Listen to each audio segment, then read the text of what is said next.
My name's Amanda Lee and I've been asked to speak about food security. But before I do that, I'd like to acknowledge the Turrbal and the Jagera people who are the traditional owners of the land on which I'm joining you today. So what is food security? I tend to use the FAO definition because it illustrates many positive attributes, particularly around the quality of a healthy diet, which is so central to deliver food systems that promote health and well-being, equity and environmental sustainability, as we just heard from Jess. At the population level, mild food insecurity leads to poor quality diets, and that's associated with excess weight gain and obesity. Increasing food security leads to more frequent episodes of hunger and increased diet-related conditions. Food security occurs at many different levels, from the global to the individual, and it's greatly affected by change. So a good example we're seeing is climate change, and also, as well as the gradual change, the sudden shocks. And the examples there that we're familiar with are bushfires and the global pandemic. But the good thing about food security is it's really highly amenable to good public policy. The challenge is securing political will for action.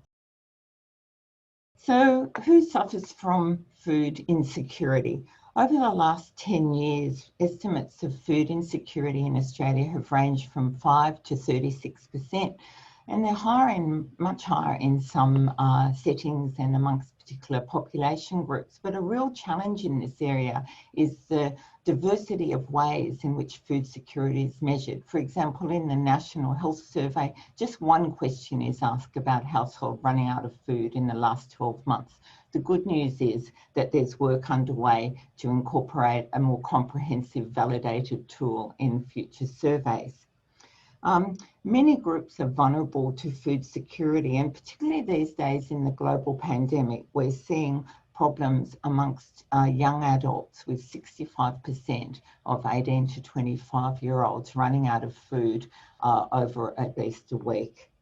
In the current pandemic, requests for food release has actually increased by 47%, and now the estimates are 1 in 5 children in Australia suffer food insecurity. The main reasons people are giving for this tend to focus on lack of money. That's why our group has been looking at food affordability. In 2020, under current fiscal policy settings in Australia, where basic healthy foods are exempt from GST, for a single parent welfare dependent family, a healthy diet containing branded food products, which is on the right of this graph, would cost around 10% less than the current unhealthy diet, although both diets are unaffordable for these families, costing more than 30% of household disposable income.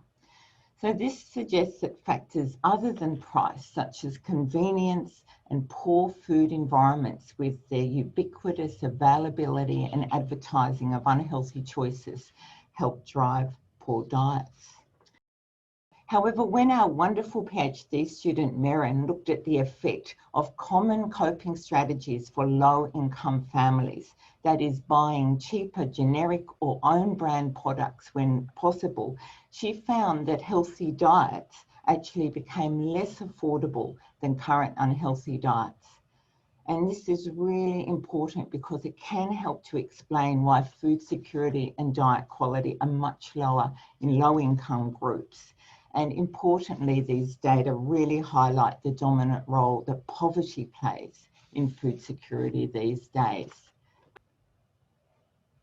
This is further illustrated by the affordability of healthy diets for unemployed households on the different levels of job seeker and coronavirus supplements that have been provided during the pandemic. In August 2019, healthy diets were unaffordable for such families and had been for years in Australia. But for the first time in May 2020, when full supplements were received at the start of the pandemic, these diets became affordable. An ACOS survey at the time found that 83% of welfare-dependent people reported eating healthier and more regularly than previous at the beginning of the pandemic.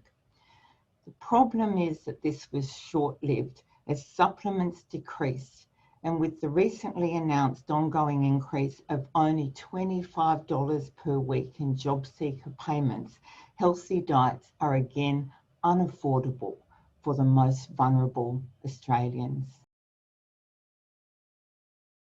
So that's my 5 minutes, but there's no shortage of further reading to help inform policy action. Everybody really needs food security.